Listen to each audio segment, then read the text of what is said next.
Gracias por continuar con nosotros. Yo estoy feliz de volver a ver. Este trabajo te da mucha gente en la que tú la vas convirtiendo en amigo o vas valorando cada uno de sus aportes. Y siempre he tenido una buena percepción de los jóvenes a lo que el presidente Luis Abinader le ha dado oportunidad en su gobierno. No solamente por la capacidad de lo que tienen que decir, sino por las entidades que le ha tocado gerenciar y los cambios. Ojalá que sigan imperando cambios a partir de este nuevo año o de este nuevo aniversario. No así donde están mis amigos del Ministerio de Industria y Comercio y MIPYMES, así que se llama, ¿verdad? Con mucho gusto recibo ya tú eres parte de nosotros. Así me siento. A Carlos Guillermo Flaquer, que es viceministro del Ministerio de Industria, Comercio y MIPYME, y vamos a hablar del Día de las Zonas Francas. ¿Cómo estás? Bienvenido. Muy bien. Qué gusto verte de nuevo. Mercy, igual para mí y muchas gracias por tu palabra y de verdad que me siento como si estuviera en casa acá cada vez que vengo. Yo creo que sí. Tú sabes que valoro mucho la oportunidad de la gente joven, porque mezclar lo tradicional, la gente de experiencia con la juventud, dan buenos resultados. En algunos casos no, hay dinosaurios que no lo entienden. Bueno, ahí se cuecen, en todos los sitios se cuecen habas, ¿no? Pero el Ministerio de Industria y Comercio parece tener mucha gente joven. Así es. Empezando por el ministro, diría el mismo, ¿no? Pero ¿por quién? por el mismo ministro. Pero yo viví en Cotuí cuando, lo que pasa es que el ministro, para mí que él duerme como en una cosa rara. No. O yo estoy en creer que ya él se metió como a vegetariano, cosa eso, que vive en su familia. Dicen que la edad, ¿verdad? Es simplemente un número. Él, la verdad, que tiene un ánimo y tiene una energía que, sí, Don Hito, que cualquier joven quisiera eso. Aquí hay mucha gente que tiene una energía que no todo el mundo le cae atrás. Así es. Vamos a hablar, Carlos, de cómo se realizó la celebración del Día de la Zona Franca. El ministro hace poco estuvo con nosotros y habló de todo el trabajo que como ministerio ustedes están haciendo en esa rama. Y aquellos que somos de pueblo, que vimos zonas francas cerrarse con espacios buenos y con buenas oportunidades, celebramos el proceso que ustedes han comenzado de ir abriendo estos espacios laborales y productivos nueva vez. Así es, Ana Mercy. Mira, lo que ha sucedido con la zona franca es la verdad que es algo increíble, ¿no? Nosotros el día 11 de agosto pasado tuvimos un evento donde se anunciaron un poco lo que fueron un estudio que hicimos del impacto de lo que han sido la zona franca en los últimos 10 años, con un enfoque especial en lo que ha sido el último año. Y esto a raíz del Día de la Zona Franca, que fue el pasado 12 de agosto. Y ahí se mostró muy claramente lo que ha sido un crecimiento increíble que ha tenido las zonas francas, motivado principalmente por acciones puntuales que se han hecho desde el punto de vista del gobierno, y así bien como tú dices, lo que se ha visto es un repunte en lo que es la parte de la generación de empleos. Nosotros cuando asumimos en la actual gestión, la zona franca tenían alrededor de unos 163,000 empleos directos y hoy día superan los 190,000. O sea que es una diferencia de prácticamente 27,000 puestos de trabajo, que si se calcula lo que es la parte indirecta, pues entonces estamos hablando de un 3-1 más o menos, o sea que prácticamente más de 100,000 nuevos empleos que se han impactado gracias al trabajo de la zona franca. Pero no obstante eso, ¿verdad? Y lo que típicamente las personas asumen, de que la zona franca, ¿verdad? Es como un trabajo secundario, que paga menos, que se coge malucha, etcétera. Bueno, el pasado 11 de agosto nosotros sacamos un estudio donde se prueba que el salario promedio de las zonas francas es más alto hoy día que el salario promedio de la industria formal. ¿Okay? Y eso es un dato muy importante. Pero en todos los niveles. En todos los niveles. O sea, incluso en el nivel más bajo. Del nivel más bajo hasta el nivel más alto. O sea, el promedio del empleo formal privado es ahora mismo inferior al salario promedio del sector de zona franca. Y esto tiene una razón muy clara, y este es el primer año que eso supera. Y es porque las zonas francas han ido pasando de un modelo que era antes meramente textil, ¿verdad? Ahora a un modelo mucho más diversificado. Para esa parte voy. Yo recuerdo que cuando hablábamos de zona franca, hablábamos de esa parte productiva, telas, se confeccionaban aquí importantes líneas para llevarse a mercados internacionales. Sin embargo, en los últimos tiempos hay industrias como el tabaco, que ha crecido bastante a nivel de zonas francas. ¿Qué ustedes han hecho de nuevo? sea, ¿qué es la diferencia entre la gestión del presidente Luis Abinader, a la que ustedes están al frente, con la diferencia de lo que antes ya teníamos? Sí, es una muy buena pregunta, Ana Mercy, porque mira, las zonas francas han venido pasando por una metamorfosis, ¿no? Donde antes era meramente textil, hoy día es textil, tabaco, dispositivos médicos, dispositivos eléctricos, servicios y un sinnúmero de otras cosas. Con la piña, porque en mi provincia era Agrícola de también. Y era agrícola. hay también zonas francas especiales en el tema agrícola con el tema de aguacate también. Una de las grandes fincas de aguacate de este país está bajo ese formato. Ahora bien, nosotros cuando asumimos vimos esta matriz bastante diversificada ya de por sí. Y lo que hicimos un plan, ¿no? de ir a visitar, porque mucha gente habla de traer nuevas inversiones, pero dejan a un lado el hecho de que ya nosotros acá en República Dominicana contábamos con 8 de las 30 empresas de dispositivos médicos más grandes del mundo. Entonces, es mucho más fácil para una de estas empresas expandirse de forma más rápida que el tener que traer a una nueva empresa que tomaría 2, 3 años para poder atraer. Entonces, en ese sentido, hicimos una ronda de visitas a cada una de las empresas de dispositivos médicos, de dispositivos eléctricos, para ver qué planes tenían, de qué forma el gobierno podía apoyarlos, de qué forma el gobierno podía trabajar junto con ellos para acelerar sus proyectos de expansión en República Dominicana. Y de la misma forma nosotros hicimos un listado de las empresas que estaban hoy día fabricando en Asia muchas de sus producciones para ver de qué forma nosotros podíamos traerlas también aquí a República Dominicana a producir. Y el resultado de esto es que de los últimos 2 años, ¿verdad?, de gestión de gobierno, se han aprobado prácticamente más de 150 nuevas empresas de zona franca. 150 en 2 años. Es un récord.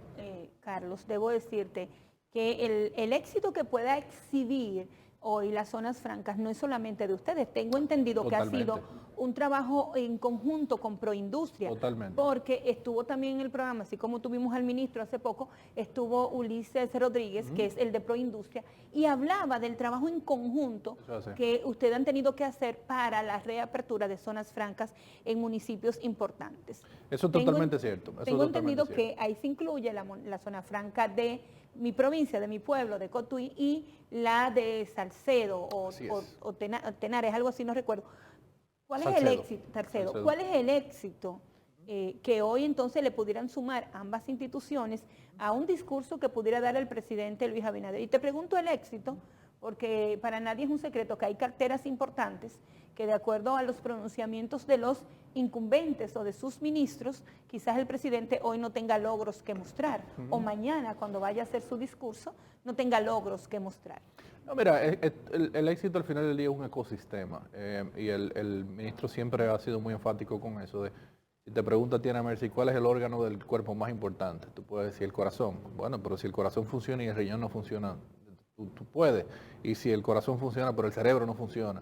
O sea, al final del día... Aquí pasa mucho eso. Bueno, al final del día es eso, ¿no? O sea, el gobierno, como cualquier otra empresa, ¿verdad?, necesita de todas sus partes trabajando al unísono, ¿no? Y el éxito de esa gestión va a depender del éxito de las gestiones que están por debajo de esa persona. Así que en ese sentido, nosotros trabajamos muy de la mano con Proindustria. Proindustria es la institución que maneja lo que son los parques públicos de zona franca, que si no me equivoco hay unos 17, ¿verdad?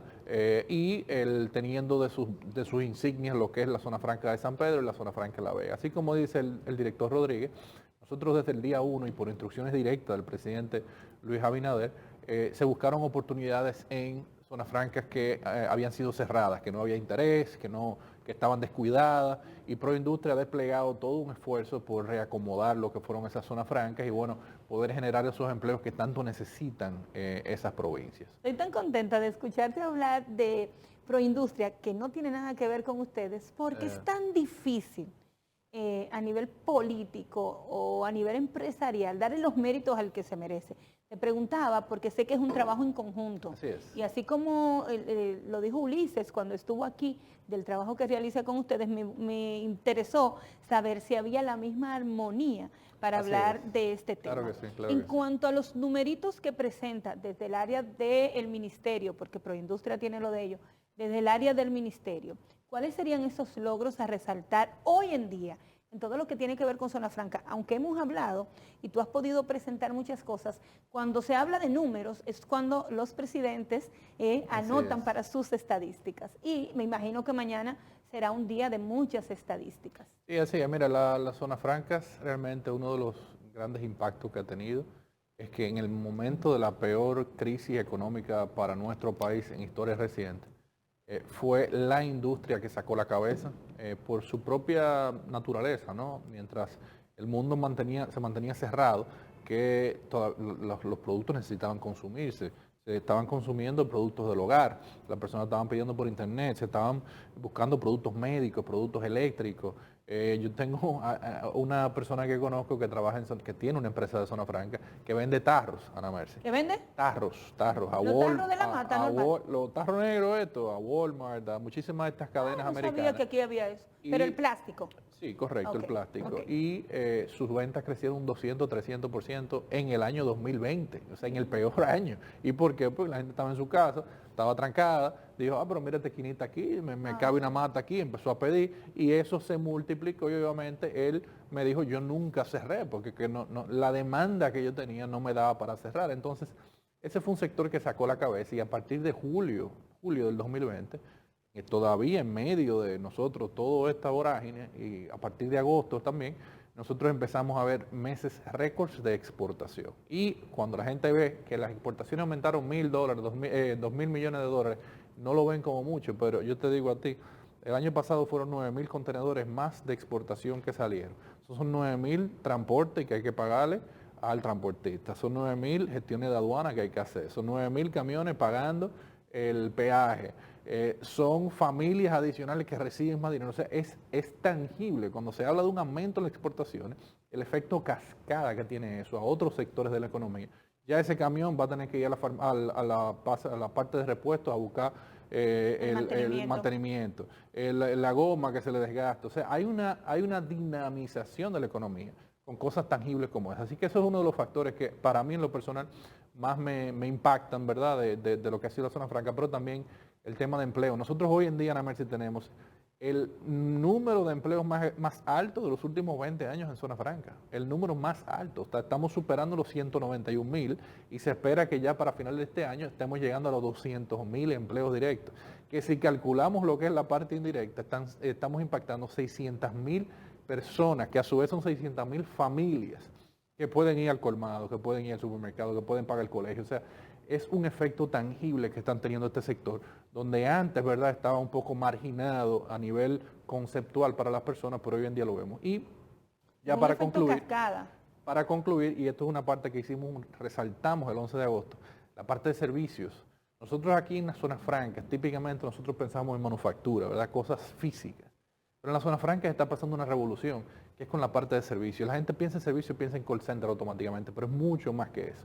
Nosotros hoy en día tenemos personas que están en nuestra zona franca haciendo todo lo que es la parte de edición de video, están haciendo también lo que es la parte de desarrollo de software. Nosotros tenemos empresas que están atendiendo transacciones en los sectores inmobiliarios mucho más lejos de nuestras costas. O sea que la parte de servicio de zona franca para mí es algo que me ha impactado muchísimo, el potencial que tiene, no solamente nosotros ser un referente a lo que es la parte de calidad de la producción, sino también de lo que es la calidad del cerebro dominicano para crear y poder desarrollar productos que impactan mucho más allá de nuestras fronteras. Me gusta el tema.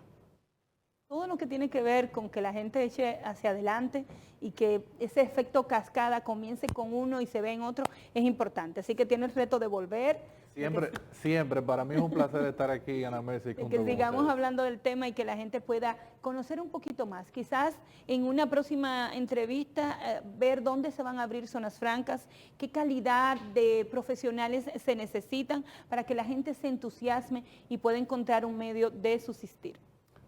Para mí sería un placer volver por aquí, Ana Mercy. Gracias a Carlos Guillermo Flaquer, que es viceministro del Ministerio de Industria, Comercio y MIPYME. Al regreso tenemos otra interesante conversación, quédese con nosotros.